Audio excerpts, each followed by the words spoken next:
Welcome to the ST2K show interview with Xander Skullion. This is Ronmower, along with Xander Skullion, of course, MagusX1, Biophoenix, and Power Metal Gamer. How's it going, guys? It's going. Hey. Yeah, so How's things? Real quick, just for the audience to know, Xander, Power Metal Gamer, and myself were on video chat, and Power Metal Gamer went to get something, and he did the most amazing leap over his fucking chair. It was just unbelievable. Like, Xander and I caught that. He went Nathan Drake. Right. All right, great. So now your name is Alexander. Is it legit or Leggett? Leggett. Okay, I was hoping to be legit because I was like too legit to quit or make some sort of pun, but I can't do that.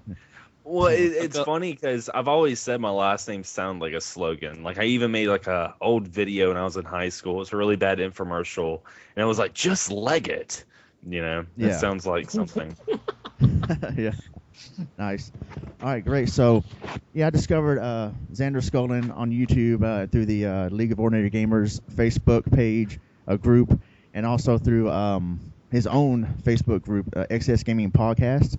And so, cool videos he does and cool podcasts. And so, I've been wanting to have him be in the podcast for a while, so here we are. It was a little bit delayed because yesterday I had to get sick, and but now I'm 100% better, so we are ready to go today. So thank you very much, guys, for being here. Indeed. No problem. Yeah, so Xander, what got you into gaming? Oh man, like what got me into like gaming in general, or gaming like a YouTube channel? Well, gaming in general, like a certain game I stumbled upon when you were a kid, and then it got you hooked from there. I would have to say my grandpa. My grandpa got me into gaming. He had a Sears Atari 2600. Like it was like the Sears version, and it had I believe it had like the ColecoVision like add-on to it. And I used to always go to his house like during like Thanksgiving or Christmas or something like that, and we'd always play it. And the first game I ever played was actually Missile Command, and I actually got that game. His version of Missile Command, I actually found that a couple of months ago, almost a year ago now, in some storage that we had, and I was like, man, this is it, and it's like sitting on my game shelf like by itself in its own like little area, because that is like the first video game I ever played, and it was like the actual first video game that belonged to my grandfather. So yeah, Missile Command, like it got me, but I loved the Atari 2600 and I enjoyed it, but what got me like saying I really love video games was, of course, the Nintendo as well, and that was the first gaming console that my grandfather got me, actually. So if it wasn't for my grandfather, I probably wouldn't be in the video games. Yeah, I vaguely remember playing Atari 2600 games like Frogger and Asteroids, and for years I actually still had the physical copies. I had to sell a lot of my game collection a while back, and I still had Donkey Kong and Asteroids. And so my earliest memories was with Atari 2600. But what really got me hooked, I think, for good was I might have to say maybe the NES or the Sega Master System. It was around the same time I started playing both those games, and I had the Master System first. And I would see the commercial for Nintendo, and now you're playing with power. And I'm like, whoa, I want to play with power. And so my dad gave me the NES, but he refused to give me Rob the Robot because he said it was dangerous. I was like, What? Why was it dangerous? I don't know, but Star Soldier said maybe because those gyros could hurt you. I don't know. How the robot moves its arms, and if you're in the wrong spot, it can hit you in the eye. I don't know. I think my dad made an excuse not to buy it because it was extra money. So yeah, it could go sentient on you. Right, or it could attack you just like it did in AVGN's episode. I don't know, but well, it's funny you mentioned the Sega Master System, because I was such a late bloomer to the Sega Master System that I didn't know about it until I was like 12 or 13 years old.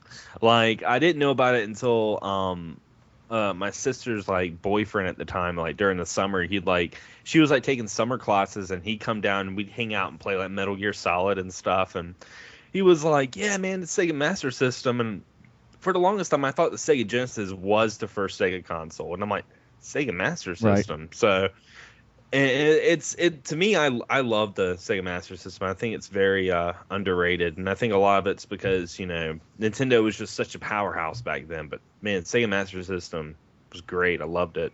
Yeah, it actually has better specs than the NES does, if I understand correctly. It's just that the NES had a better library of games. Yeah. And so, yeah, Sega Master System was definitely great. What are some of your favorite and least favorite games? What the fuck? Oh, geez, hold on a second. I am done. Oh my god. What the fuck? So, for those of you Where are listening, be thankful that you can't see anything right now. Oh, jeez. I'm not going to say it if someone else wants to describe it, but we're just. Well, okay. For the listeners, we have Power Metal Gamer here, and if you guys have ever watched Bruno and watched his glorious banana hammock, that's what Power Metal Gamer has on right now. He just came out of nowhere in this thing that Yeah. only a very hot female should be wearing, not have. Yeah. Oh, Yeah. jeez. That's But the first for the ST2K I show. I do remember the question though, and that is what was it like? What are my favorite games? What your favorite and least favorite games? Least favorite, favorite. My favorite series of all time would be Castlevania. I love Nice. Castlevania, and One of my favorite series of all time as well, Castlevania. Same Of course. here. Fucking Yeah. love that series. yeah, I go absolutely love it. And I like the Zelda series and Ys, and I like a lot of fighters like Street Fighter and stuff like that. Some of my least favorite would probably be, I don't know. I never could get into Mass Effect. I couldn't get into Assassin's Creed, and I actually really enjoyed the first Mass Effect, but I never got around to the second one or the third one. I bought them on day one. I just never got back to them myself. I like Mass Effect personally. I actually liked all three of them. Just that's just me. But Yeah. but I liked them. But I can see why someone may not. But I liked all three of them a lot, and I liked the story they told.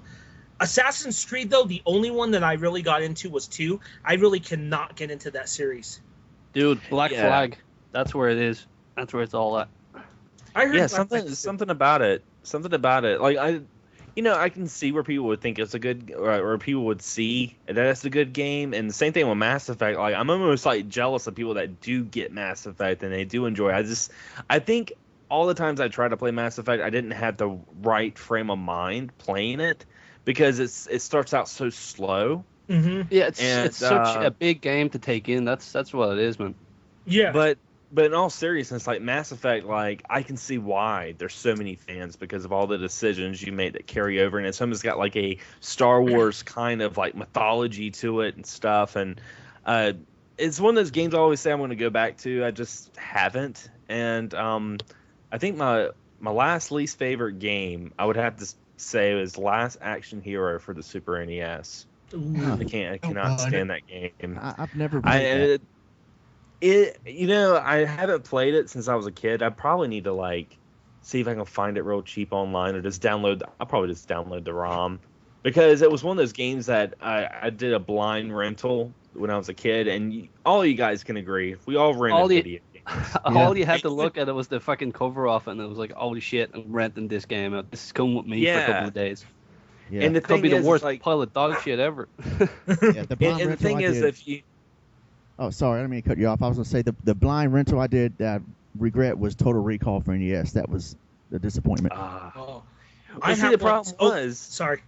the problem was is if you rented a game and it sucked, you were stuck with it for the whole weekend. Right, yeah. And you played it because you had nothing else to do, and you're like, this sucks a lot of balls, but I'm gonna keep on playing it because I'm gonna get my money's worth. And that's what Last Action Hero was for me. I just couldn't get into it. I have 2 of them, blind rentals, that fucked me over.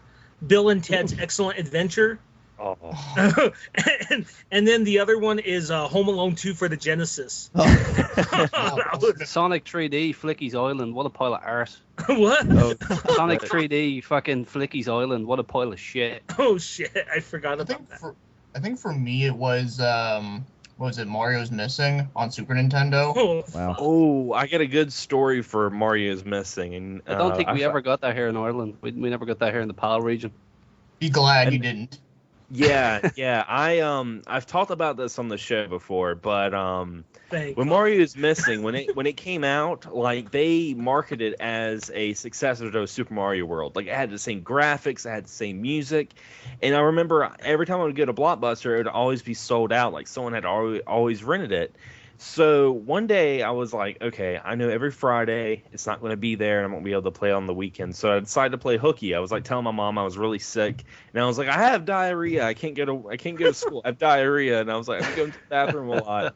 So I ended up playing hooky, and I ended up going to Blockbuster, and I did get to rent Super Mario, like Mario's Missing. I did get to rent it, and ironically, the funny thing is I skipped school to play an educational video game, Yeah. Wow.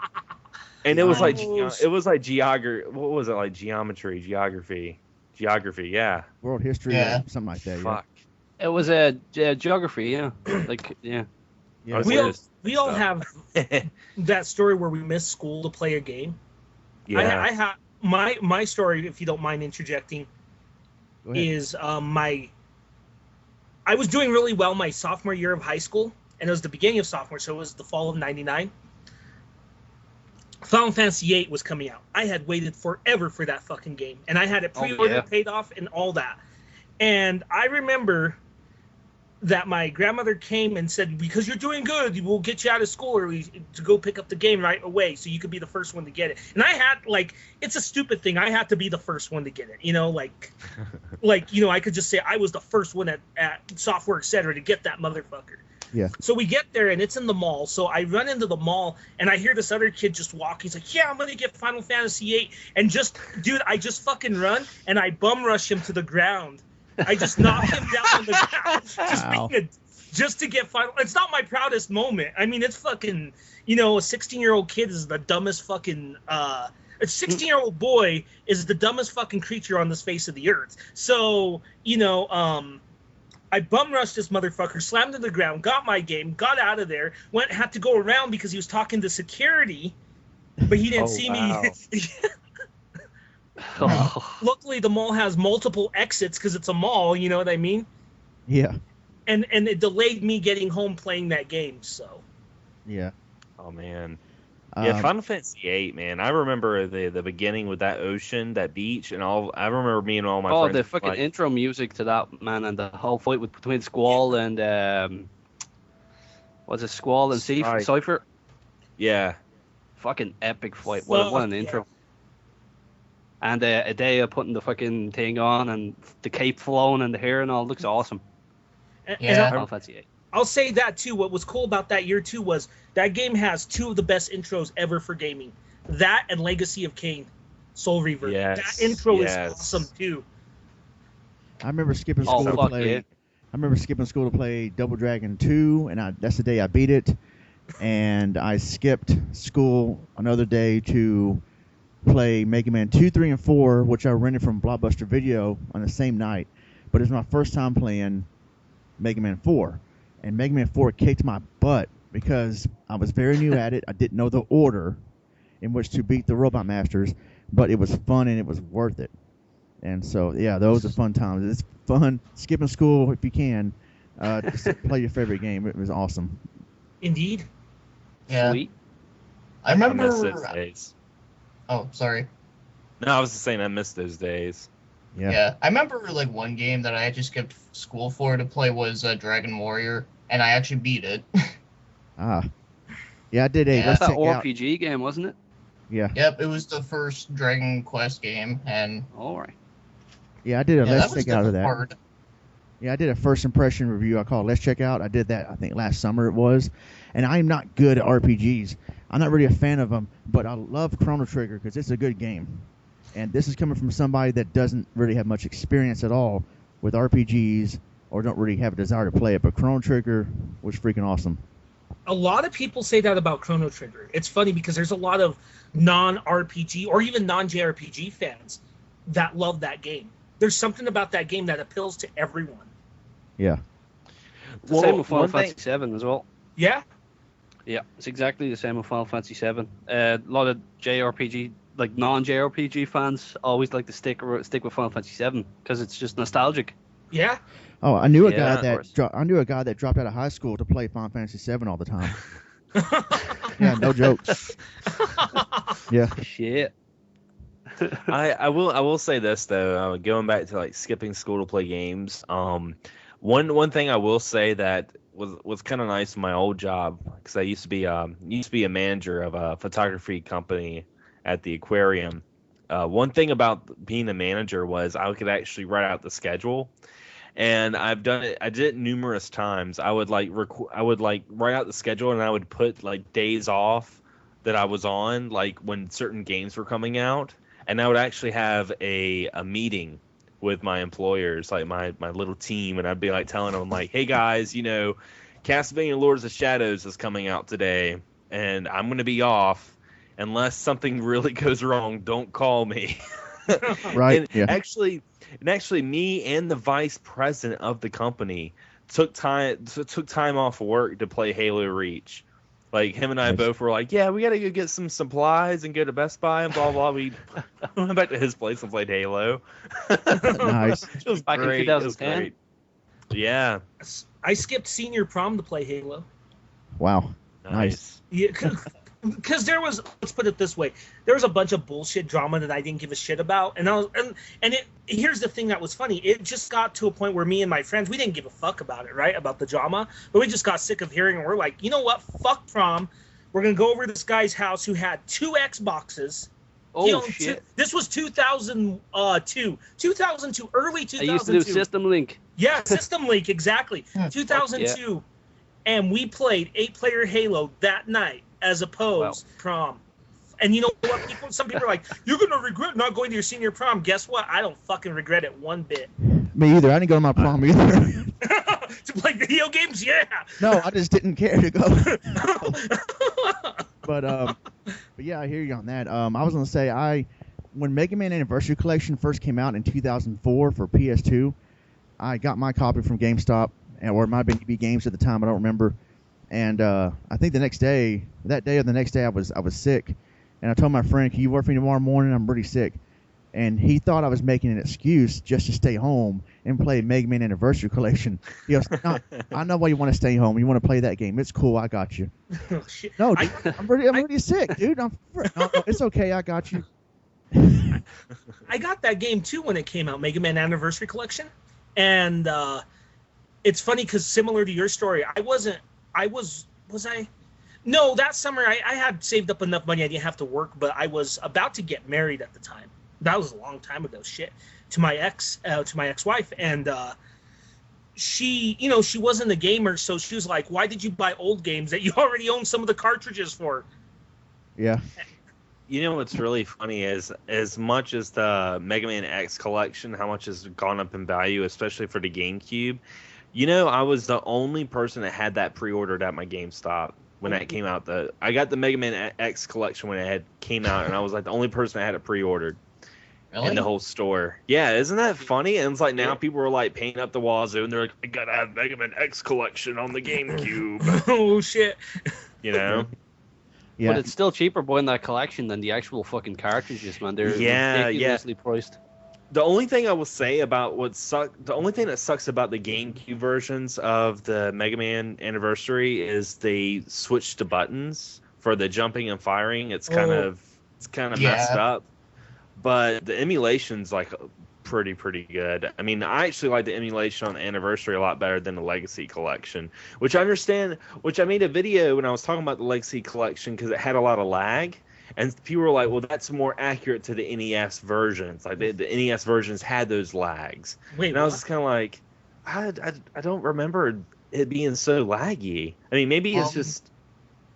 I don't know. I know Mega Man 3 originally has a little bit of lag, but it's not, like, terrible or anything like that. But from what I've heard, though, like, it seems like the PS4 version has, like, a lot more. Yeah, I mean, it's like straight up slowdown. Like when I'm playing Mega Man 1 and the Cutman stage, or actually, I think it was Cutman. It was like, when you have like the little guys that are like sitting there chasing you around and crap, it would like sit there and start like being all choppy, and it's like, what the hell's this thing? I don't know. Anniversary Collection is the way to go. Legacy Collection, I own it, and ironically enough, I made a new video today that, excuse me, that used the Legacy Collection. Because I recorded some footage of me just talking while playing Mega Man 3, which you'll see me suck at. I like the Legacy Collection, but it does have some lag in it, though. And it's not a bad port, but the Anniversary Collection's the way to go. Plus, it comes with more games, too. You get, the Legacy Collection, you only get Mega Man 1 through 6. The Anniversary, you get Mega Man 1 through 8, and you also get the 2 Power Battle arcade ports that were never released in America at the time. What was the one that was released on the Xbox there, the 360? Was it Mega Man 9 or something, 10? Oh, yeah, Mega Man 9 and 10. Holy shit. Those were good. Yeah. They were 360 on the Xbox Live, wasn't it? Mm-hmm. Yeah, they still haven't made physical editions of those. That still pisses me off. They should put that in the collection.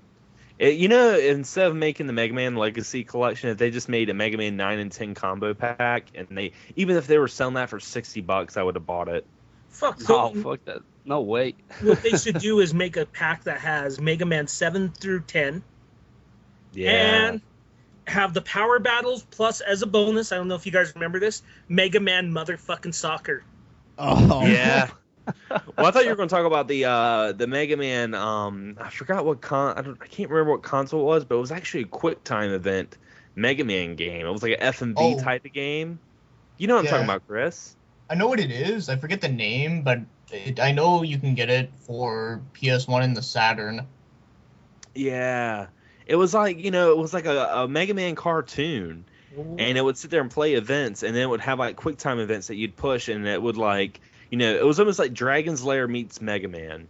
Dude, it was awesome. Awesome. And I love Dragon's Lair. I know it's not the most complex game, but I love Dragon's Lair, so. Mega Lair.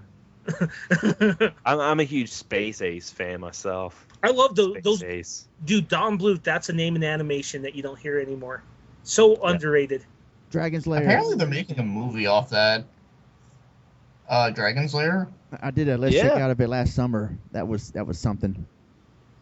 Yeah, apparently they're making a new movie of it, which is interesting. Don Bluth's involved, and he's underrated. I think one of the best animated films in the last 15 years is Titan AE. So. Oh yeah. Every time I think of that movie, I think of Creed. Oh shit! Can you take me higher? Oh, did they use a Creed soundtrack in it? Yeah. Oh fuck! Good movie though, despite the soundtrack. Huh? Frontmen that lose their minds, and make weird viral internet. Yeah. Didn't Creed do like the song for Halloween H2O as well? He did like one of the songs for it. Fucking hell. Nickelback. Them and Nickelback. Nickelback did Spider-Man, didn't they? Fuck. Yeah, Nickelback did do Spider-Man. Oh, was it Chad Kroger and some other bloke? The Hero or something. Jeez. Balls like that. We're getting way off topic. Let's do it right. So what's the next question for Xander? That's fine. That's all we do on the ST2K really is get off topic. You can ask Magus and Biophoenix about that. Yeah. Oh yeah. When It's we were all doing good. Barbie. Oh jeez. Yeah, we just did a let's play of Barbie. Shameless plug. Check that out. Oh, I watched that actually. Yeah, it's fucking funny as hell. Someone. We're my just trying co-host, not to talk about the game. my co-host James Gruesome on Access Game Podcast. He's actually a big Barbie fan with games. I mean, he actually really likes the Barbie games, and I've played a couple of them. Like the Barbie game on the Game Boy is actually pretty solid. I'm not gonna lie, it's actually not too bad. I have to check that Quick, out. lynch him. He's playing shit games. I did yesterday. This morning, uploaded a video of a pool video game, Side Pocket for Genesis. Someone posted a comment saying, "Really, Ronnie? You're doing a pool game?" And I'm thinking, dude, you think that's bad? Go to ST2K and see what games I've done on there. Man, I did a pool game there a while ago. It was a pool game on the Xbox One that came free. I think it was what the fuck was it called? I can't remember the name of it. But it was a really good pool game. We got it free on the Xbox games with Xbox Live Gold or something like that. But it was fun. Enjoyed it. Yeah. Me and a friend of mine playing. Life is fun. There was a pool game on Xbox 360 that I remember that we used to play all the time. when it was like. Oh, it was the Rockstar table tennis I'm thinking of. Oh yeah, that was cool too. That was pretty fun, yeah. Graphically, it looked good too. Remember how good that game used to look? Oh man, for a game that came out in like 2006 or something, it looked fucking amazing for its time. Yeah. Have you guys seen? Yeah, shit. Have you guys seen Retropray's Minnesota Fats video? Mm-mm. Check that out. That is freaking hilarious. It's a pool game called Minnesota Fats Pool Legend for, I don't even know what system it's on. Retropray is a channel I enjoy. Yeah, and so Minnesota Fats, hilarious let's play of that. Check that one out. Cool. So yeah, Xander, my next question for you is, how long have you been around on YouTube, and what inspired you to do this? I've been, let's see, this September will be my 4th year being on YouTube. So it's been almost 4 years. And what inspired me, like, before I did a YouTube channel, I was just wanting to do a podcast like we're doing right now. Like, what inspired me to do that was the All Gen Gamers podcast. I was listening to like the 100th episode, and it was like a live stream, and it was like a 4-hour long podcast, and it was so much fun. And I was like, man, I really want to start doing something like this. So that's when I started doing XS Gaming. And then I was like, well, I want to keep people up to date on when I do a new episode of the podcast. So I'll do a YouTube video, kind of like a channel, and be like, hey, this is an update. I'm doing this episode on this. And it started out that way, and then it started turning into I was doing reviews. Then I started doing like the nostalgic stories because I was getting really inspired by like Happy Console Gamer. So I was like, getting inspired by that, and I was like, there's games that I want to talk about that really take me back. So it became like two different entities, and it's almost like I have the audio now. I have the audio podcast, and now I have the YouTube channel, and there's stuff I do on the YouTube channel that's just I could never do in a podcast. So I don't know. It's kind of nice. I got the best of both worlds. Both are quality products too, by the way. Both are very quality products. I will say that. Right. Xander's channel is. I'm gonna say this without causing any trouble, but I think a lot of retro channels popular ones in particular have lost their ways. Xander is doing what a lot of those channels used to do, and doing it better with great editing and bringing the heart back to gaming as to. He's always kept the same formula. Yeah, exactly. Yeah. Exactly. And what he does is he adds to this community so fucking much. Like, he puts so much effort into his videos, and it reminds me of, of watching Xander videos reminds me of when I was doing this so many years ago, of when, Power Metal Gamer went as Dark Batman 3000, and and Ronnie started watching me. It's really it's a great channel. So is the podcast, and I've been on Xander's podcast, and it was fun. Oh yeah, yeah. I mean, that's the thing. Like, there's James Gruesom's a nice guy as well. Oh yeah, James is awesome. James, he was originally he was my first guest. Like, when I first started a podcast, and my first 2 episodes I did by myself was so depressing and cringeworthy. But, he was like, hey, I'd like the guest on your podcast. And I'm like, yeah, it's awesome, because I met James through the band I was in. His wife, who's like a really awesome tattoo artist, she had a Misfits tribute band. Sweet. And we would always play shows with them when we'd go down to Fayetteville. And, I started becoming more open about collecting video games and getting back into retro gaming and stuff. And that's when I, started talking to James, because I noticed that me and James always talked around this like Street Fighter cabinet. We're like, yeah, Street Fighter. And then I would talk about Sega Genesis, and he'd mention, and I'm like, hey, this guy knows his stuff. So, and he was like, yeah, I'd love to be a guest on your show. And I'm like, all right, will cool. you have sex with me? so he was a guest on my show, and we talked about TurboGrafx, and I was just like, yeah, you're just going to be my co-host now. And that was like, almost 4 years ago. We started XS Gaming in June, and I started my YouTube channel in September. But, there's like a lot of stuff I see in YouTube, like, that are like trending. Like, a lot of stuff becomes really popular, and people start doing that, and there's nothing wrong with that. I mean, you're trying to stay relevant in this YouTube stuff, because it is a very competitive format to some people. And for me, I just did this because this was a hobby, and that's, you know, like the Harlem Shake, when that was really big, everyone did the Harlem Shake. I had no intentions of doing the Harlem Shake because I didn't care about it. I wanted to talk about ActRaiser, you know, so I did a video on that instead. And you know, it may not get as many views and I may not get as many subscribers, but what the fuck is the Harlem Shake? it was like it was like a couple of years ago. It was like, you know. Wait, what? What's that? Jesus Christ, man. Fucking farmers over here shaking sheep around the place. That's all I've seen. but yeah, I mean, that's the thing. Like, I didn't join YouTube to become popular, and I didn't join it to. I never was like, hey, I want this to be my full-time job, and I want to be a video game journalist through YouTube or anything like that. I just like talking about my hobby, you know. Yeah, that's cool. Yeah, yeah, documenting your life, really. That's the way to do it. That's the way to do it. Like, now that I'm kind of a streamer, I guess is more of what my channel is. I stream whatever the fuck. Like, I'm thinking of streaming Final Fantasy X as opposed to Uncharted 4. Kind of like what Xander did with ActRaiser and Harlem Shake, you know? Because Uncharted 4 would get me more views. I would get a lot of people watching me play Uncharted 4. And I'm playing through it for the first time, but I don't think it would be something... It's one of those games that I want to experience by myself. Kind of having a selfish... You know, you want to soak in the story by yourself. Yeah. Right. Yeah. And I feel with Final Fantasy X, because I've beaten it several times, it's about time that I can share my experience with everyone, because I've already had that kind of soaking in. Yeah. Oh, yeah. So Uncharted is one of those games where you just want to sit down and just soak in the story, and you don't want other people, you don't want to be talking, you don't want to be distracted, you want to be immersed in the game, you know? Especially that game, this new one. Especially Uncharted, yeah, fuck me. What a game, Jesus. Everyone needs to play. Get it now, boy. It's a good game, and I'm not much into AAA gaming as much as I used to be, but that one, fuck yeah, dude. Yeah, I'd love to get working on it.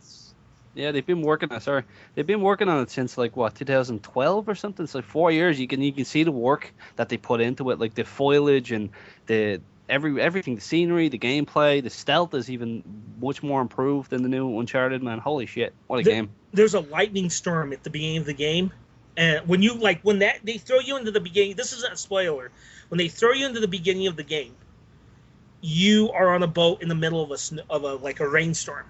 One of the most amazing rainstorms I've seen in any video game. Yeah, holy shit. And you're controlling a fucking boat, like you're actually driving to an island. It's like, get to the island. It's just like, holy shit. Yeah, and like y'all said about wanting to soak in the storyline or just get, you know, it's a brand new game, you want to sit down and play for yourself for a while. And it reminds me of the episode of The Simpsons when they I think Milhouse bought Bone Storm, and Bart wanted to come over and play it, but Milhouse didn't really want to play two players. He really wanted to play it himself, and I get that. I really get that. I remember the night I finally got Twilight Princess for GameCube because it was pushed back, and I finally got it for GameCube in December '06. And then, you know, I just want to sit down and play that. I didn't want no one else to be around. I wanted to just start playing on my own and then really get into the story at first and just get the feel of the game first. But then that's when my boss called me into work, and I was like, well, you know, I like the guy. I had caller ID, you know, so if I really didn't like the guy on my job, I would have said no. But I said, all right, I'll help this guy out. I got plenty of time to play when I get off work. It's all good. But yeah, I definitely know what you guys mean. Like, you want a brand new game, you want to play it for yourself at first. You really don't want no one else to be around. So yeah, that's why it's hard for me to stream. Like, there's times I've been like, man, I'd love to do like a live stream and stuff, but it's just setting everything up and then, you know, playing the game. And I'm very selfish when I'm playing a game. You know, like when I play it, I want to play it. You know, and you know, if I was to play something like Uncharted 4, people would hate watching me play Uncharted 4 because I would sit there for like 10 minutes and watch a waterfall. You know, I'll be like, oh man, look at this bush over here. Oh man, I want to go up this canyon. I'm going to see what's going around. Yeah, you want to go around and explore. You want to look at shit. You want to look at the work that the fucking developers put into the game. You know. Yes, I mean, people will be like, man, what's this guy on? You know. So I mean, that's why it's kind of hard for me to stream it. That's why I don't do it too much. Here's the thing for you. Remember the first Assassin's Creed? Remember all the flags, the Templar flags were hidden all over the place. The other reason why the developer put them there, it was to get people to appreciate the work that went into development. Oh wow! Like, so they hid the flags everywhere, so every flag is in like a distinct spot that the developers actually worked their ass off on, and they wanted people to see every inch of the game if you were going to collect the flags. So completionists would know the game in and out, you know. That's kind of old school, because if you Yeah. guys remember before, developers used to actually get credit for the games they made. A game called Adventure, it had an actual Easter egg that, if you went through a certain door, it actually had the names of the people behind the game, and they actually had that little hidden Easter egg in there. It was like the first video game Easter egg, but they had it in there to show, who made the game and kind of get credit for it. That kind of happened. Pissed me off. Yeah, that happened. Fucking Stick Dragon, fuck him. That happened in Total Recall for NES. You go in that movie theater and you see the credits. Yeah. Oh, yeah. Yeah, so that was kind of cool, I guess, for that game, and even though the game was terrible, but Going back to talking about streaming. Anybody else stream anything before? I I wanted streamed a to. couple times. I've streamed two things in my whole thing. I did a full playthrough of Golden Axe, if you remember that, Biophoenix. I do. Oh, yeah. And I did the full playthrough of Battletoads Arcade on the Rear Replay. I was there for a part of that one. That game was hard as fuck. I need to get a monitor. Battletoads arcade is Arcade. awesome. Hell yeah. That reminds me, I need to get a monitor so I could start streaming, arcade games like that. Mm. Magus, Yeah. you should stream Action 52. Fuck you, Ronnie. Can you remember Biophoenix's review on Action 52? Holy shit. You have to sit through every single game. Is it that? No, Biophoenix, you should live stream Hong Kong 97. No, I'm just kidding. Oh, shit. I'll do that on next April. He did a review on it. Yeah, I've seen that, yeah. As for streaming, though, for me, I was streaming on Twitch. It wasn't working for me because I wasn't getting people in. But when I started streaming on YouTube, I started, and it works for long-time YouTubers such as myself, Xander, Tad. Yeah. Better than Twitch because we have our established audiences in. And, maybe I don't have the biggest audience that comes in. I did that night that I did that. I won't mention the name of it, but my last stream, which was that controversial rant I did. Because, were you there, Dark Batman? At that stream? I thought you were. I know you were in the party, Chris. Yeah. And we had how many people? Like 40 people at one point? Oh shit, yeah, I remember that. Yeah. Yeah, but, like Xander and all of us, YouTube works. I did do a full stream of Final Fantasy VII on Twitch, and I didn't like how that came out for two reasons. One, a lot of people didn't watch it. I know that's kind of selfish, but I think more people would watch it on YouTube. And number two, I did not play well in that game. I can play fucking way better on that game. I missed so much shit. It's so embarrassing. I missed Ifrit. I fucking missed Ifrit. Oh, damn. Damn. That's Well, but embarrassing. As well as I know that game, I missed fucking Ifrit. Well, It's hard to build an audience on Twitch, I find. Don't live stream that what was it? No, I'm thinking Crone Trigger.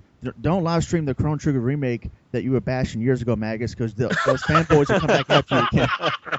Oh, the retranslation. Oh, fuck. It's funny because when I did that video, I was so, kind about it, and that website fucking hated me. And when I got comfortable about 6 months later, into the Magus, now where it's like, you know what, shut your goddamn mouth, I know where I stand, Magus, as opposed to, I'm a virgin on my wedding night, Magus. It was, I went after that, and they fucking hated me. But Ronnie knows what I'm talking about. Well, that's funny. It's like I keep a lot of my old videos up on YouTube because I like to go back and kind of watch them. Because I always tell people when they start up a YouTube channel, I'm like, you know what? Go ahead and start just making videos. Just go ahead and do what you want because your first batch of videos, you're gonna hate them. Mhm. They're gonna be terrible. Oh, I agree. Oh, yeah, for sure. You I gotta hate my find first you gotta videos, find man, your they're shit. groove. Yeah, you gotta find that groove, and it wasn't until I've been doing this now for almost 4 years. I would say probably my second and a half year, almost my third year doing this. I actually found my area. I was like, okay, this is how I'm gonna do this. But in the first year, I didn't know what the hell I was doing. Yeah. I think the last video I put up was me using a fucking chainsaw. I can't remember. Yeah, it was. I think. For me, it was weird because it took me about. It didn't. It. I hate to sound like that guy, but it took me about 3 months to get into my groove. And the first 3 months were like very like trying to refrain myself and stuff. But then as the videos came and I started noticing that some people were still trashing me and stuff like that, it wasn't negative, but the more outspoken Magus came out more and more. Tad would know this. Tad and Ronnie would know this the best because they watched my videos from those early days. I think before I had like maybe 1,000 subs. Yeah, a couple of hundred. Yeah. Yeah, and and then suddenly, like in June, when I started getting into the rants heavy and just starting to be more outspoken, I blew up for that time. So, yeah, the videos I took down should have been retroprayed, but there's still some bad ones, or maybe not bad, just as far as like, I guess audio and video quality. The very old ST2K shows where I'm actually in front of the camera, they were fun to do, but sometimes I go back and kind of cringe on them a little bit. But yeah, we all have humble beginnings, and then we find our niche, we find our groove. Exactly. And then that's when it starts to become all good. But get into the groove. Now you gotta prove your love to me. do. That's not a bad song. I'll be honest. Yeah, that's a good song. I got retroprayed. That's right, you did with the Castlevania 4 video. Yeah, I got retroprayed. And you know what? To be fair, that video was because there was a time like I had found my own niche and I tried to experiment with Let's Plays, and I didn't really do well with the Let's Plays. I didn't do. They weren't my strong suit. And Retropray basically, I tried to do one of Castlevania 4, Super Castlevania 4, and they Retroprayed the shit out of me. But I still watch it because it's funny. Yeah. Oh right, man, so, doing commentary with Let's Plays is like it's pretty hard. I mean, like the way I don't know, the way I do Let's Plays is like I don't try to be funny. I'm just like myself. Like this is how I picture my Let's Plays. I picture my Let's Plays like I'm playing a game, you're sitting on the couch, and I'm talking about the game. That's pretty much how I do it. Like I don't try to be like I know some people like when they do Let's Plays, they try to be like really, really funny and they try to crack jokes or they make weird voices and that's just not who I am. And I mean that's the thing. Like I that's the same with me, man. My last few Let's Plays as well were like kind of just they don't get much views. My Let's Plays. I don't know why. Everything else, anything with a bit of drama, people like watching. Yeah. With me, it's what you see is what you get. Like all the puns, the corny, cheesy, stupid puns I make in my commentaries, and just sometimes I rage when I start dying a lot, and I give up and I start cheating to get through a Let's Play. That's really me. And Ronmower is not a character. Ronmower is just Ronnie Green with a nickname. So what you see is what you get, and I really do make those terrible puns in real life. That's how I am too. And to me, that's a good Let's Play. Something organic. Like I don't want to see someone that's trying to do an act when they're doing Let's Plays. Like they're trying to do their best impression of a voice or something. Exactly. It's just have fun. It's I don't know. Like Let's Plays is like a weird monster for me. I do enjoy doing them. I do them every once in a while. They're kind of like my filler though. Like if I'm having a long week at work or if I'm having a mental block of what to come up with, I'll just do a Let's Play. Just so I just have. They're usually fun, like just to watch people play games, Yeah. It's fun. I think the stream for me. Oh, I'm sorry. No, it's cool. Go over it. Okay, so for streaming, for me, it's kind of like a combination of a bunch of things because I do my streams a little different than what you do. I usually have guests on my streams, as you guys know, and it's not so much a Let's Play. Xander's been on one. We got to do that again. That was fun. Oh, well, and what was hilarious? We got tips from a 10-year-old. Yeah. Wow, nice. Because I remember watching that. Because, you watched that one, huh? You were there. Xander and I were, we couldn't figure things out about the new gauntlet, right? Yeah. And my kid was there, and he was standing behind the fucking door watching me. And I was like, how he was giving us pointers. And then he just comes in and he hijacks the stream and gives us pointers. So that's awesome. But what's cool about the streams is that it's not just a Let's Play. It's me doing all this various stuff. I talk to, you're interacting with an audience. It's kind of like a jacks of all trades. So. Right. Yeah. There you go. Your Let's Plays are kind of like a talk show. That's what I like about them. Oh, thank you. Yeah, and all of you guys are invited. Ron, that means you need to get a PS4. I know, right? Oh man. I heard there's ways to stream on your PC with OBS, and I haven't figured that stuff out yet.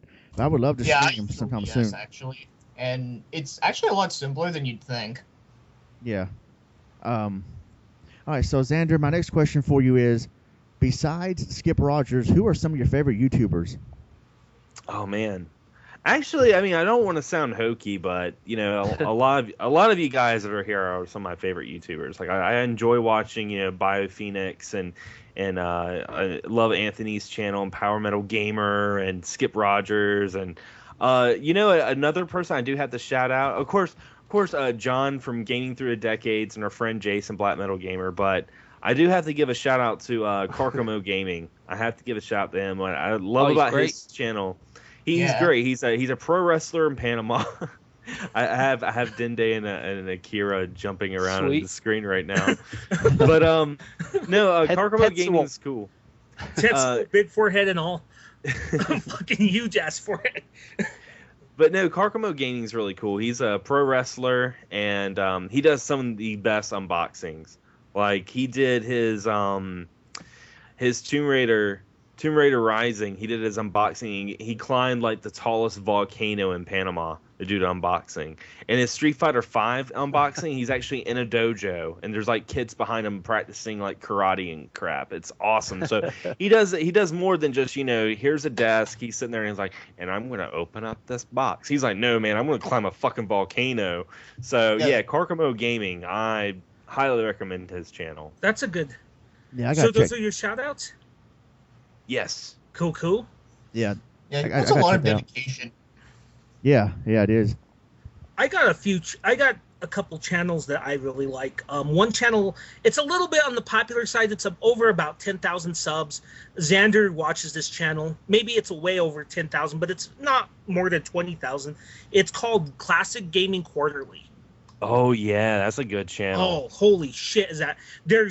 What's funny is it seems like it's kind of disconnected from the rest of the YouTube gaming community because there's no guest or anything, but it's just this guy he'll read through classic gaming magazines. He'll be like GamePro, June 1993 or something, and he'll read through it.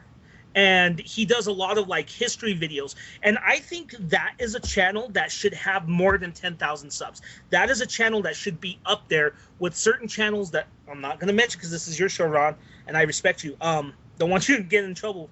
But that should have several 100,000 subs. I think Classic Gaming Quarterly is that good. For some of you guys that are listening, that a great way to describe that channel is if you guys remember, because unfortunately he doesn't really make videos anymore, but I loved his channel, but NES Complex. Oh, yeah. NES Complex had a fantastic channel, and it was very informative and very educational and got you into playing video games.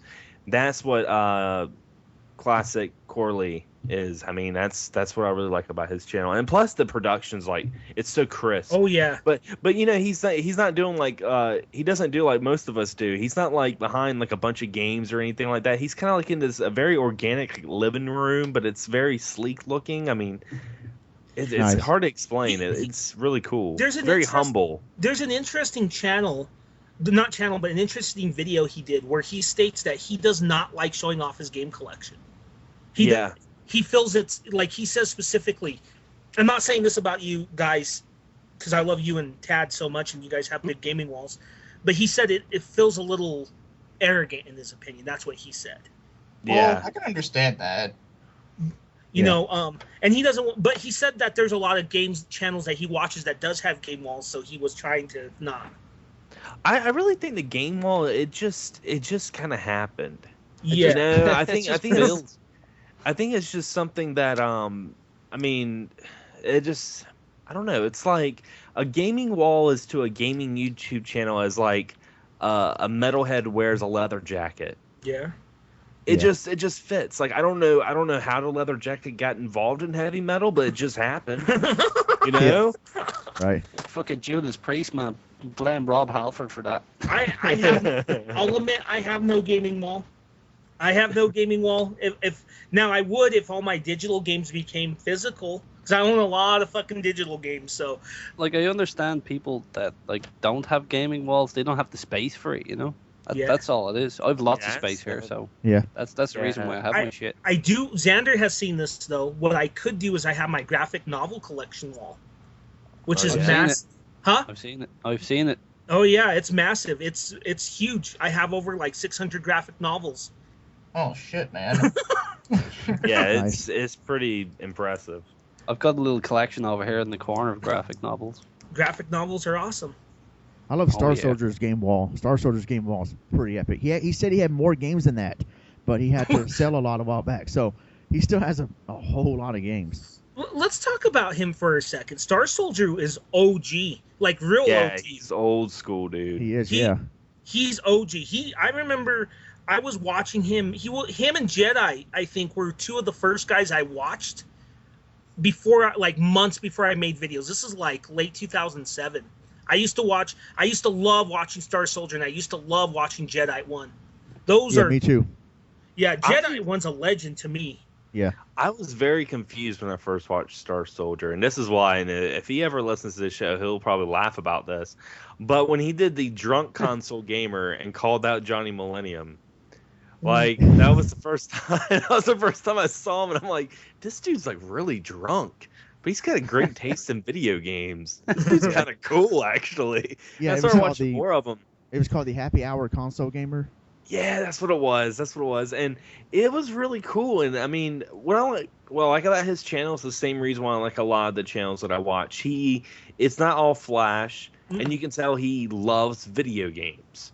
Yeah. Well, that's the thing, you know. I think today, you know, the way YouTube is now, and I'm not saying it in a negative fashion because you know it is what it is.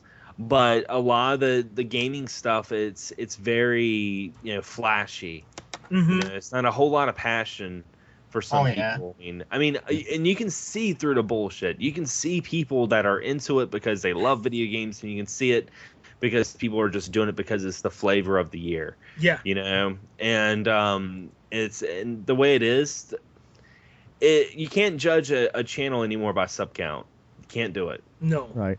You know, so I mean, there's some channels out there that deserve every single sub. There's some that don't, in my opinion. But I mean, it is what it is. I mean, Yeah. Oh, 64, whatever. You know that group that we were talking about earlier. I won't bring it up in in this, but Jesus Christ, they're terrible. There's a channel that I really am dying to trash, but I won't. And there's a lot of history between me and that channel, so we'll leave it at that. Yeah. And yeah, if you yeah. I guys, mean, that's. oh, sorry. Go ahead. No, I was gonna say, like, you know, that's the one thing. That's the only thing that I could say I don't like about the gaming community now is, you know, a lot of the trashiness. You know, because I mean, the thing is like the way I look at it is it's just such a waste of energy. Like, I don't know why. I mean, some people have their reasons for doing it, but I don't know why some people go out of their way to do it when it has nothing to do with them. Like, you'll see, like, you know, two YouTubers that are fighting each other, and then someone makes a response video. I was like, dude, let's talk about video games. This is what we're doing it for. Right. know, it's like, that was going to be my next question to you. What are your thoughts on YouTube drama? Yeah, I mean, you know, when I'm watching a YouTube channel, I'm watching, you know, People a game. love drama, man. That's where you get Yeah, the views from. Yeah, I'm watching a video because I want to learn about maybe a game I didn't know about, or, you know, I want to hear someone's memories about the Dreamcast or something. I don't care if, like, you know, Poo Poo Retro 65 is battling, you know, 16-bit nostalgic fart. I don't give a hell. You know, I really don't care. Right. You know, and I mean, some people they eat it up. But at the end of the day, it's such cheap entertainment. Like, I feel like it takes more balls to get in front of, you know, the camera and talk about something you're passionate with than high school gossip.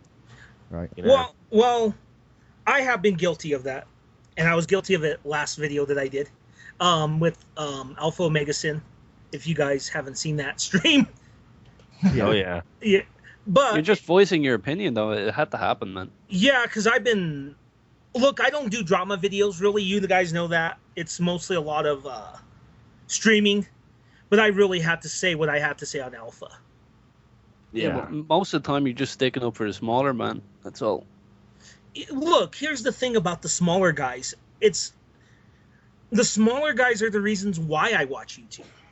Right. I don't watch it for any of these bigger dudes, really. They're so fake and phony. I see so much heart in channels like Xanders or Power Metal Gamers or Yours Ron or Biophoenix or Michael Burhands or Dark Streams or any, numerous channels that you can name. I see far more heart in those channels, and I'm far more entertained than I ever will be watching some guys run around collecting games and acting like a bunch of dipshits to everyone that they run into.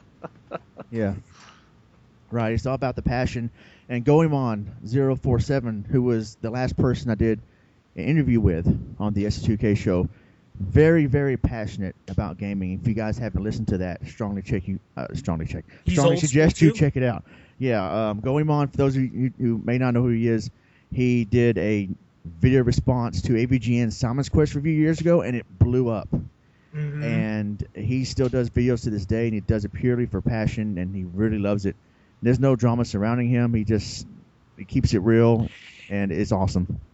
It's like this, and I'm going to tell all the listeners, especially if you have a YouTube channel, it's easy to fall into the drama. It's really easy to fall into negativity, but it takes someone with a lot more, this takes much more of a mature person to kind of like look past it and just be like, at the end of the day, what's it going to change? I've seen a few people get sucked into the fucking drama, yeah. Yeah, I mean, like, at the end of the day, it's one thing to vent. It's one thing to be like, talking amongst your friends and stuff like that. But, and giving constructive criticism, there's nothing wrong with that. I feel like that's another thing. I feel like if you're a YouTuber and you cannot take someone saying something like, you know what, your channel is really lacking entertainment. You need to do this, you need to do that. If they can't take that, they shouldn't have a YouTube channel. Because YouTube is all about entertainment. It really is. It's all about entertainment. And if they can't take it, then it's just not for them. And there's nothing wrong with that. You know why I'm laughing, Xander? You know why I'm laughing. I know why you're laughing. Because that happened to me. I tried to help someone out, and they were completely disrespectful about it. And that's the thing. And and I think a lot of it's because, I take a lot of my previous, hobbies in consideration when I started this YouTube channel. I played in the punk band for like 10 years. And, playing in a punk band and, playing at different shows and different venues and hole-in-the-wall bars, everyone complains about cyberbullying and dislikes. Those to me are nothing compared to playing a hole in the wall that doesn't have a stage to stand on, and you're playing a show in front of a bunch of drunk skinheads that are like 7 feet tall, 300 pounds. Well, like, these guys they could kill you. Like, be that in person. Oh, I just dropped something. To be that in person with something like that, with someone talking smack to you. Hello, everyone. But being something in that and seeing like a dislike, if you have a YouTube channel, don't disable your likes and dislikes, because that just makes it look like that you want to live in a perfect little bubble that everyone likes you, and that's the thing. I know who did that there a while ago. I suggested that they should take their dislikes away because they're not bad people. It's just their videos are getting smacked, like fucking getting dislikes every couple of minutes. I'm thinking that they pissed off one person and he had like multiple accounts and he just kept fucking nailing it. I was like, dude, when I upload a video, it never fails. I get like 5 dislikes like out of nowhere. And to me, that doesn't make me upset, because you know what? It's either 5 people or it's someone with 5 accounts that like go out of their way to dislike my video. And that means they have it set up where they get emails. That means they could be like in the middle of getting like, a little favor from their sweet maiden, and they get a notification on their phone, and they look and it's like, Xander Skullion just uploaded a video. Like, honey, stop! I have to dislike this video right now. I must do this now. Dislike this video. Boom. Yeah. Right. So it doesn't bother me. So I love talking to people who are trying to start channels and like try to give them advice and stuff like that, because overall, I mean, despite all the drama, despite all the, the bullshit that happens with YouTube, it's still something that I enjoy doing and something I hold dear to my heart. And there's a lot of people I wouldn't have met and a lot of friends I wouldn't have if I didn't start YouTube. So I mean, I don't regret it one bit. And I don't know. Anthony can attest to this, that the community is always changing. So what we're talking about now could be something completely different, 3 years from now. Things are different from what they were a year ago. Yeah. Hell, when I first started my channel, things are different. Yeah, like 2011, things are a lot different. Yeah, I mean, it's always been different. It always changed. That gives me an opportunity. I hope, because I'm probably going to have to leave here in a minute. But I've told you this in chat, Xander, and I've told you this. This is nothing bad or horrible. But I'm going to make a sequel to a video that I made last year that garnered a lot of... It wasn't a drama video, but it garnered a little bit of attention. It was called The Gaming... Magus Rants, the YouTube gaming community kinda sucks. Yes. Oh, yeah. Yeah. I love that. I'm going to make a sequel to it called Magus Rants, the YouTube gaming community does not suck. Cool. Cool. I thought you were going to say, still sucks. Well, I mean... There's some sucky people out there that make it suck, that's all. Yeah, and you know what? That's going to be any hobby. Yeah. I remember there were times that you would go into a comic book store and there'd be assholes that'd be inside the comic book store, and there'd be like people that were really cool in the comic book store. I mean, that's the thing. Like a lot of people, they kind of paint this image that, oh man, the community used to be so great. The community used to blah blah blah. There's always been people fighting in the community, and there always will be people fighting. There's always assholes everywhere. Look, where we're coming from, what the five of us come from, there's a little pocket that we belong to. A pretty big pocket. It's not even a fraction, because if you really look at the gaming community from when I started and Tad started and Ronnie started, it was kind of like this big bubble, right, that had everyone in it, like a town. Now it's all of these different you got, your streamers, you got loads collectors. of groups of people now, yeah. Yeah, it's so huge that it's divided up into small... I mean, even games. Like, there's a Call of Duty community, for God's sake. There's a GTA community. If that's how big it is, and we have our own little pocket here. And when I'm going to make that video, that's what I'm going to talk about, is this little pocket. Because last year's video was about the negatives. This year will be about the positives. And I hope... Do you want to put your hand in my pocket? I bet you'll feel some balls. Yeah, I mean... Is that long, hard stick, Tad? Oh, shit! That's the thing, a lot of people talk about the community, and, I mean...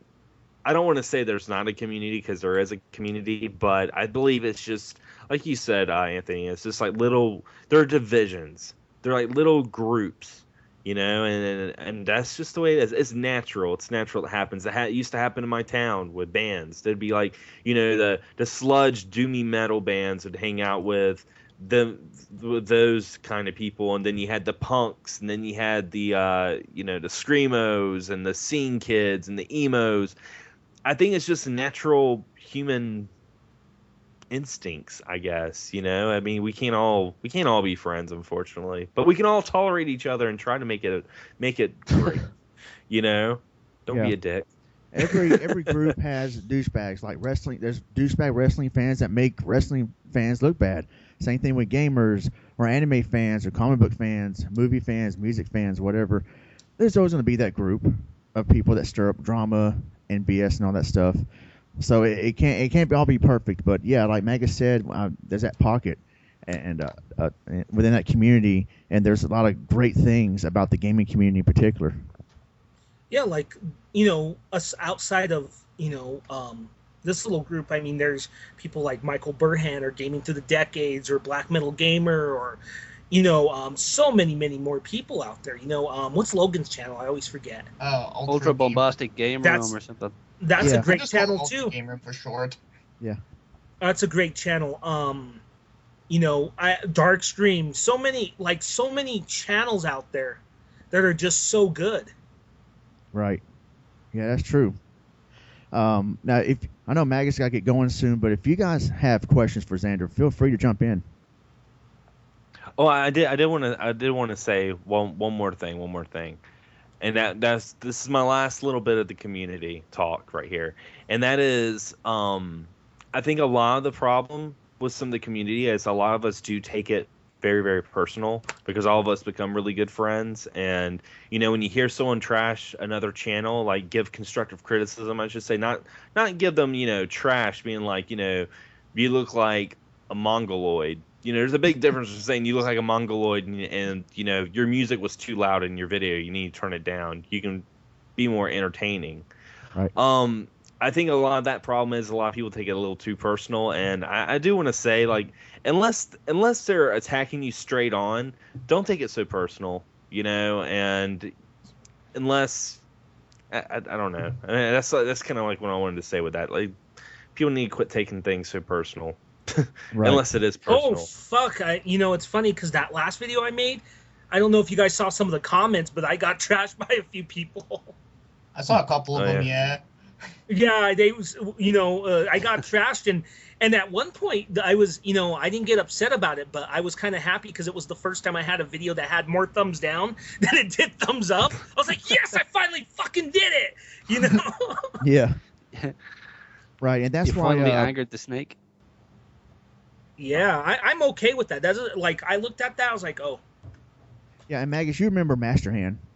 Yes. He told me a while back saying, Ronnie, don't thumbs down anybody's videos, even if they're trolling, because what you're doing is you're feeding the trolls when you thumbs down a video. And I thought, that's a good point. Like, if someone does something, they're just trying to start drama, and they see the thumbs down, they're like, I'm making a lot of people mad. Yeah, you're feeding them, and that's why they keep on producing more troll videos. And so I thought that was a good point he made a while back. That's why I don't hardly ever thumbs down anything. If I don't like it, I just don't thumbs up. Well, there's some down that are just freaking pointless. It really is. Yeah, I mean, it gives you another view. So yeah, it doesn't do anything negative to your channel whatsoever. It's still a view, and you know what?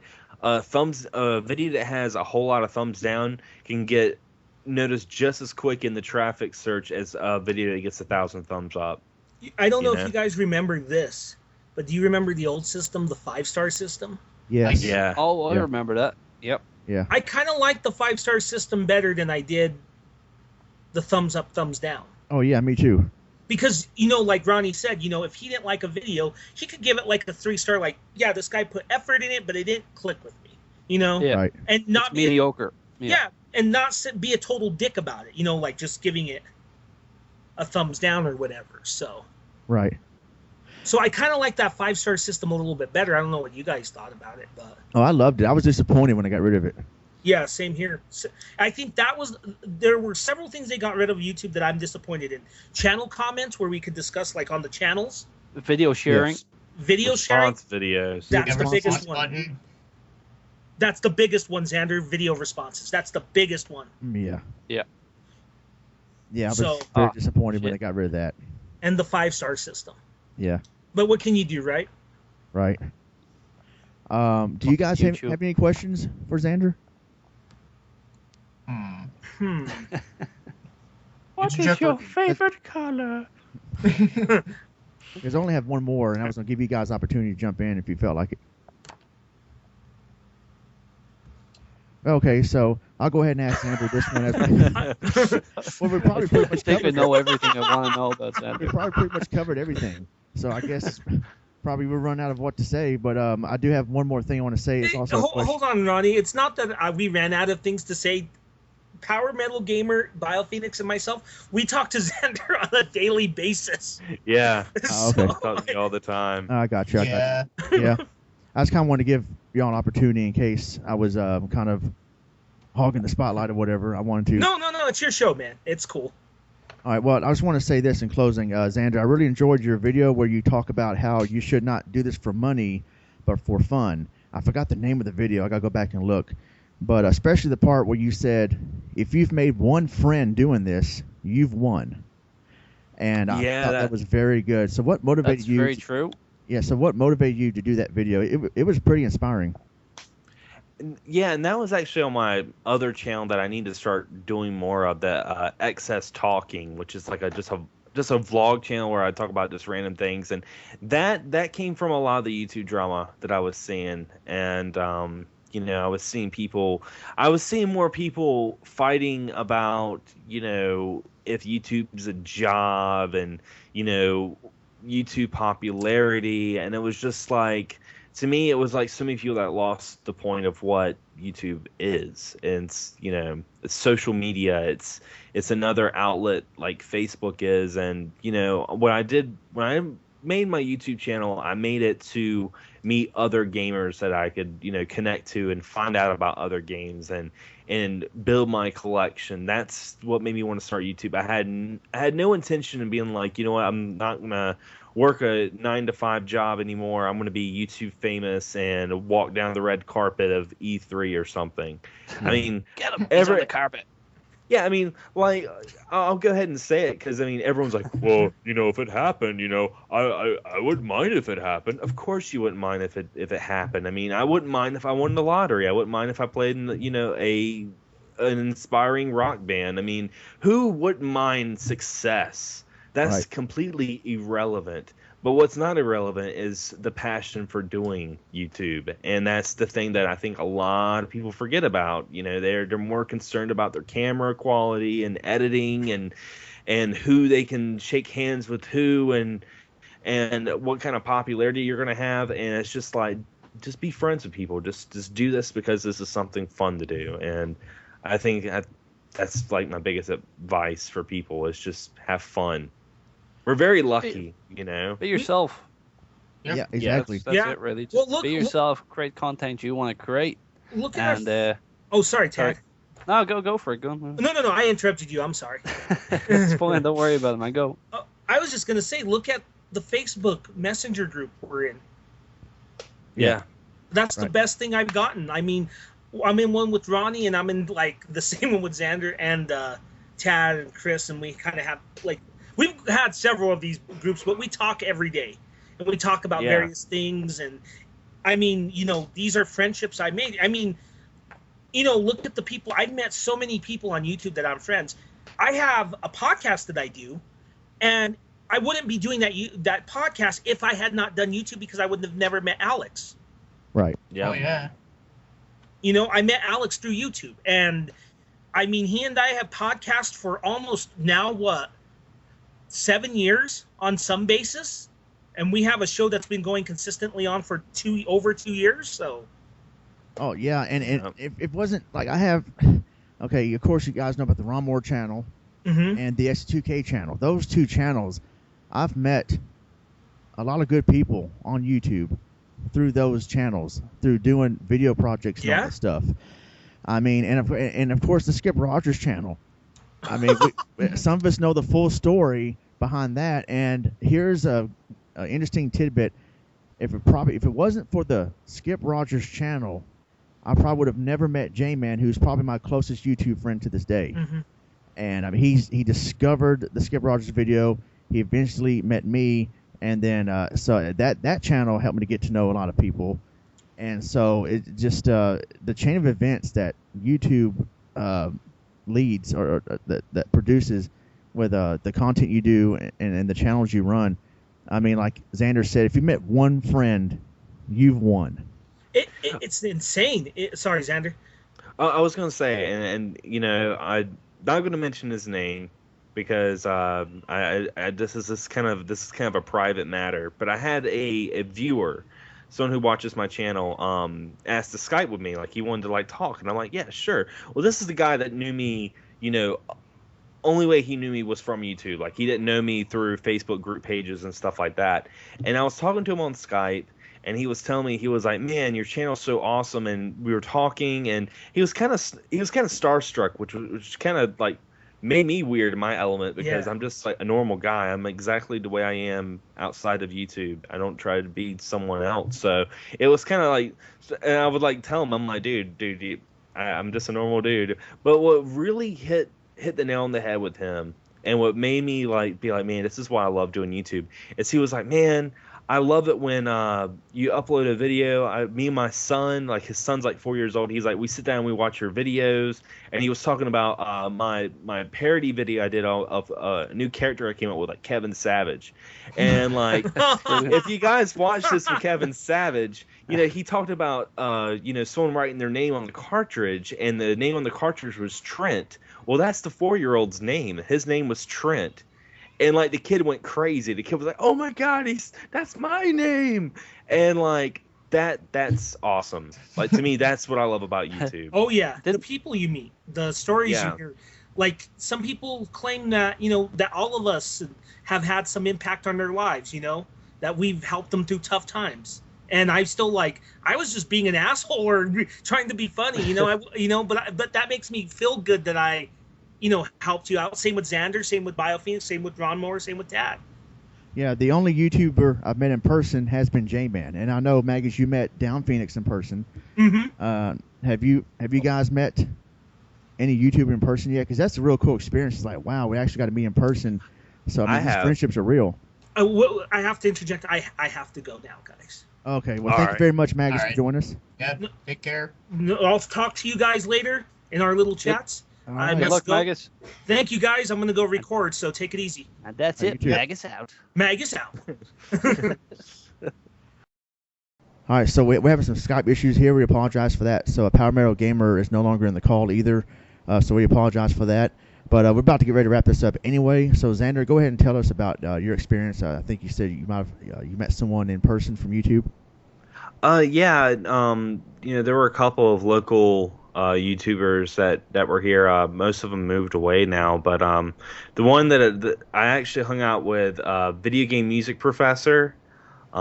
He hasn't really been that active on his channel anymore, but he was actually a actual music professor, and he used to do music theory on video game songs, like composers and stuff like that. And he was really cool. I got to hang out with him, and also hung out with Weekend Game Guy, Chris, and we actually all got to hang out, and we went to Best Buy when the PS4 and Xbox One had came out. So when we first played the Xbox One, PS4, it was all three of us playing together. So yeah, that was the YouTubers I've met. I haven't met. Oh yeah, and I've also met Retro Snow. I met him. He's an old school YouTuber, and also Adam Agro. I met those two guys in Raleigh not too long ago actually, and they were really awesome. So I've met a couple of YouTubers. All right, cool. I know for me, I don't know if it really counts, but I actually met Doug Walker from the Nostalgia Critic. Okay, that's pretty cool. Yeah, so did Star Soldier. Star Soldier, I think, also made AVGN. Oh, that's pretty cool. Yeah. So yeah, that's the only YouTuber I ever met. Yeah. If that even counts, because I know he doesn't really do YouTube, per se, but... Yeah. All right, so that will wrap up our ST2K show interview with Xander Skullion. Thank you very much, Xander, for joining us. Thank you very much, man. It's always a pleasure. Yeah, and I remember that video, the inspirational video we just talked about a few minutes ago. I think that's what really inspired me to want to do an interview with you, because you seem like you really are legit and you really have a passion for gaming. So yeah, thank you very much for coming along on the S2K show. Thanks, man. And thank you very much, Biophoenix and Magus and Power Metal Gamer, and thank you all you guys for listening. So that is it. We're out of here. I'm Ronmower. I'm Biophoenix. And I'm Xander Skullion. All right, guys. God bless and take care. Yep, you too.